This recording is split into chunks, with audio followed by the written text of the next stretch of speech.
The developing world is going silver. No, this is not about inclination towards the precious metal, but the demographic change that has largely been associated with only the developed world so far. We think of the Japanese, the Europeans, and Americans when we read about economic issues with populations comprising largely of senior citizens. But the developing world is not far from it. By 2050, 1 in 5 people in developing economies will be over 60 years old. Falling fertility rates and increased life expectancy from improvements in healthcare, especially in Asia, has led to a rapidly aging population. In part, this reflects a worldwide trend. As per estimates, by 2030, for the first time ever, the number of people aged 65 years and older will outnumber children younger than 5 years of age. But we are set to witness a seismic demographic shift of aging to the developing world. By 2050, 80% of the 2 billion elderly people on this planet will live in developing world. The health systems of many developed and developing countries have over the past 2 decades been engaged in a precarious juggling act. They need to penetrate services while keeping costs under control. So the silver economies of the West have already created opportunities that a niche group of Indian entities have capitalized on. Since healthcare costs in US, Europe and Australia continue to climb and administrative complexity increases, there is a greater incentive for health tech outsourcing companies to offer services for a fee. A few listed health tech specialized entities in India have already cornered a reasonable share of the market in the US. Since the healthcare ecosystem in the developed economies is largely dependent on insurance, it makes sense for the payers and providers of healthcare services to outsource the massive non-core burden of registering patients and processing insurance to the specialized, cost-efficient partners. This ensures that the healthcare provider's market opportunity expands in sync with the demographic aging of Western economies. Healthcare technology entities significantly reduce the cost burden while improving service through automation, enhanced data utilization and expanded access to care. These advancements target inefficiencies in administration, diagnosis and care delivery. Telemedicine, electronic healthcare records, predictive analysis, home diagnostic tests and home patient monitoring are all examples of innovations in healthcare technology.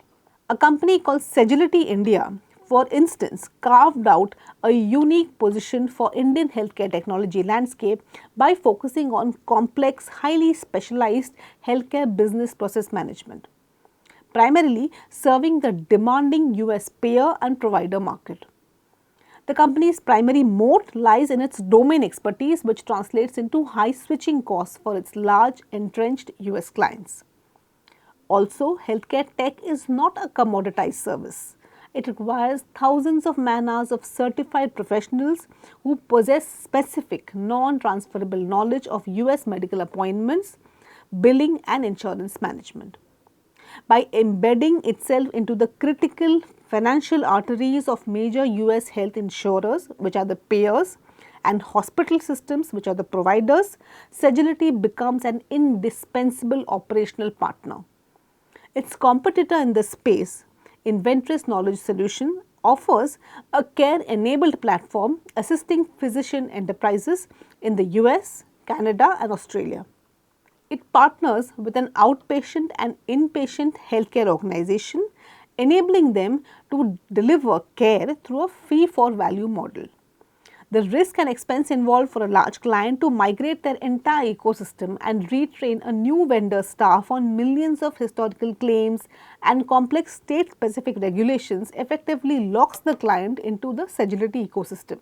This gives the company a powerful, defensible competitive advantage. Both Sagility and Inventress have structurally wide total addressable market, which is poised for continuous expansion.